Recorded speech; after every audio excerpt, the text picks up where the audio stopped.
Once I'm in a proper seated position,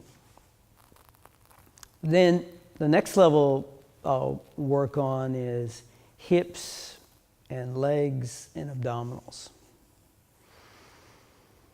When you're in a seated position, mind tends to wander, and there are different ways of controlling what the mind does. One of the ways of controlling what the mind does, if you put all of your attention on whatever is most stressful to you, then no matter how wonderful your life is, you can only see what you're focusing on. So I can take some little tiny black rock and hold it close to my eyes, and I can be in the most beautiful location in the world, and I'll miss everything beautiful in my life because the only thing I can see is this little black rock or two little black rocks in front of my eyes. So it's important to begin to let the mind not just focus on one thing, but focus on a variety of things. So if there's something stressful going on, instead of just focusing on that, you say, oh, okay, I can see whatever is maybe uncomfortable in front of me. But I can also see the sides of the room. I can also see the sky. I can see the trees. I can remember all the wonderful things, the other things wonderful in my life besides that. And I'll give some attention to this problem, but not everything. So when you're doing yoga poses, we do the same thing. If I take my knees away from my hips and knees slightly apart, there's a slight activation. This is not a hard action, it's soft. But my attention awareness goes into the knees moving away from hips.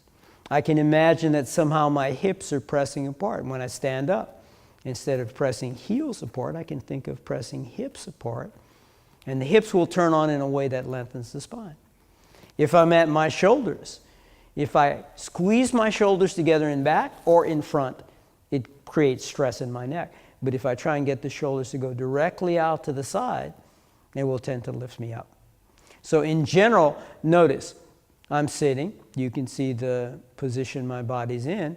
And when I try to press my hips to the side, it tends to lift me up in that position, just by activating those muscles. So the idea is, if my shoulders go apart, if my hips go apart, if my knees go apart, if my arms are getting longer, if my spine from head to hips is getting longer, now my mind is caught in a mesh created by all these actions. So the mind becomes suspended. It's not focusing on any one thing. And you begin the practice of disengaging yourself from the things that worry you the most simply by reaching into your body during the time you're doing poses. Now, in the beginning, we don't expect this. We'll give you a few things, maybe one little point of posture and breathing. And that becomes the beginning, where you suspend your mind between two things. And as time goes on and you become more advanced, then you reach into everything. In Tibetan practices, they talk about letting the mind open like the sky, so that you feel suspended into entirety of creation. We begin to do this in very practical exercises to develop the hip. If my right heel moves away from my right hip, my right heel moves back, and my pelvis turns to the left, while lengthening, right side waist, I feel the right hip turn on. Now, very often people are weak on the outside of their hip. That prevents good forward bending or good leg flexibility. So I start off, heel out, heel back, pelvis turning away from that extended leg. Side of the waist lengthening, so the hip stays down as the shoulder goes up. Then deep inhale. As I exhale, I lighten the right heel. You feel muscles turn on the outside of your right hip and thigh, which will make it much stronger and flexible. And then the second exhale, I can lift the foot entirely. If that's too difficult, you can just leave the foot down and try to lift it a little higher. Just try and lighten it a little more. So heel up, heel back. If you're very advanced, you can do Uddiyana Bandha. And I'll get much deeper contractions in my quadricep from doing that. The stronger the quadricep gets, the hamstring undergoes a release. There's a reflex arc from the front of the thigh to the back of the thigh. If I turn the thigh on strongly, hamstring lets go. So there's two ways to lift the leg. I can use my hand, catch that foot, and lift the leg. But then how's the leg going to stay up? Unless the quadricep is strong enough to hold a position, the leg won't stay lifted. So how else could I develop flexibility in my leg? Flexibility in the leg depends on how high the foot lifts. If I develop strength in the quadricep, where once I get the leg to a given position, I can hold it there, the strength in the quadricep causes a release in hamstring without ever tearing the hamstring. So you won't injure the hamstring. For the West, it's more important to develop strength in muscles that oppose whatever you're trying to stretch, rather than trying to stretch out the muscle. It works out better. So we can talk about that more later. The more difficult exercise is rotating the thigh in. Now, very often for protecting the hip, the upper thigh has to push down toward the floor. If it doesn't, then there can be a slight movement out of the hip joint. And usually for women in twisting poses, if they're in some sort of twisting pose, they may have pain in the groin. Usually that occurs because the head of the thigh bone has moved out of the socket, and as they turn, it rubs on the edge and it's painful. So what can you do? You always have the upper thigh pressing toward the floor as the chest lifts up. You also can rotate the thigh in. That's another way to develop it. The next exercise, instead of the thigh rotating out, as we did in the first exercise, we rotate the thigh in. Now, same actions. Heel goes out, heel goes back. Hip stays down, shoulder lifts up. To lengthen, to decompress the nerves going to this leg. My leg will be strongest if I decompress my spine that supplies nerves to that leg. So I keep that length. Pelvis turns to the left. Deep inhale. Exhale, lighten the right heel. Then on your next exhale, heel goes up, heel goes back, and you feel the muscles engage. Now, one of the ways I work, you could of course do Uddiyana, and that'll deepen the contractions. Or you can take your leg all the way up and across, bring it down, all the way up, keeping the hip down, all the way up and across, and that works the internal rotators, develops different muscle fibers in that leg. So those are fundamental actions for developing the leg. You would then repeat that on the other side. So I guess we can go through that. Let me take the left leg out, left leg back, left hip down, lengthen the left side of the spine, pelvis turns to the right. Deep inhale. As you exhale, you lighten the left heel. Deep inhale. Expand the upper chest, expand the side ribs. As you exhale, heel goes up, heel goes back, heel goes up, heel goes back. Uddiyana if you like it.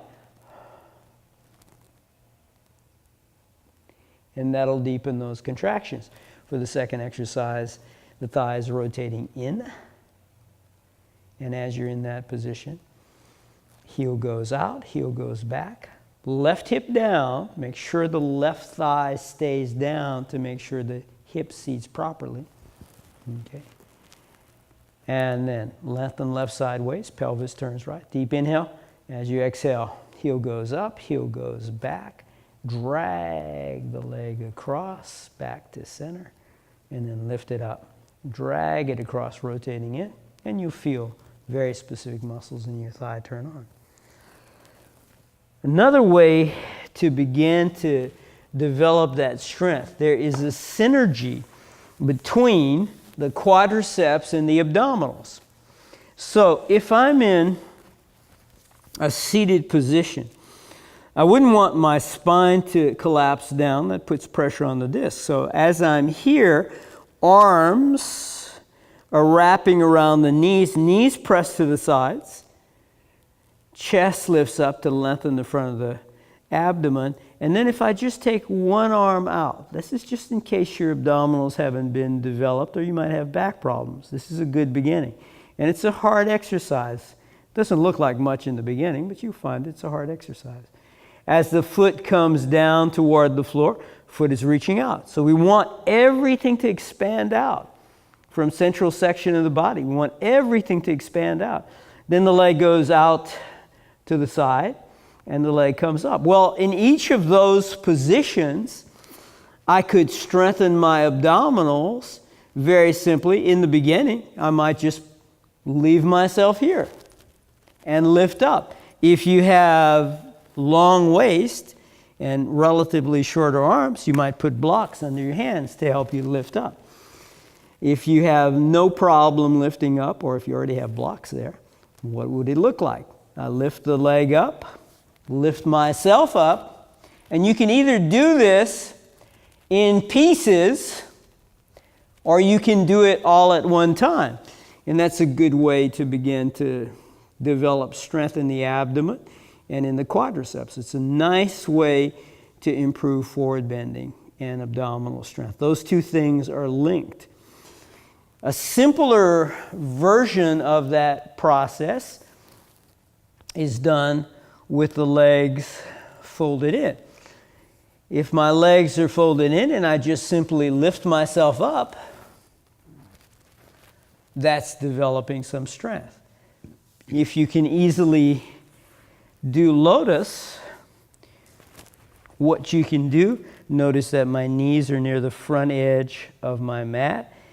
If I keep my knees close to the ground, hips close to the ground, and lift up and then move knees forward,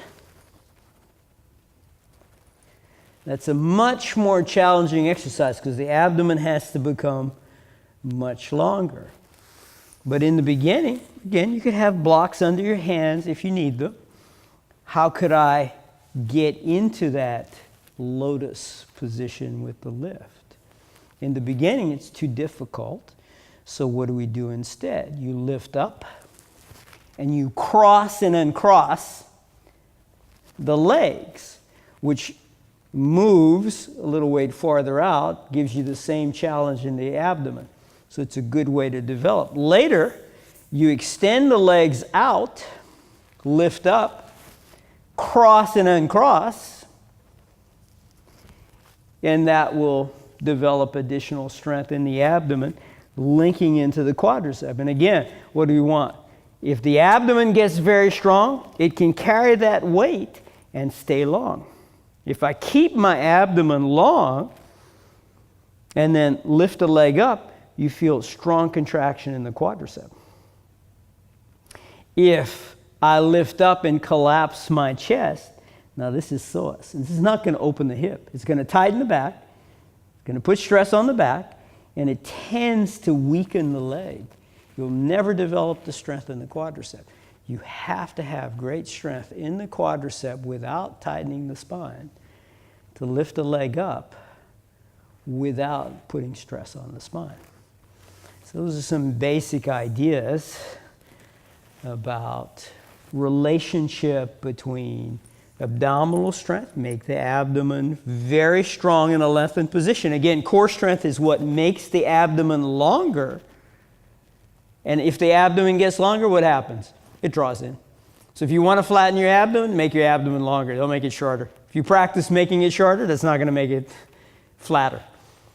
Okay? It only becomes strong when you lengthen. That's what makes these exercises a little bit more challenging.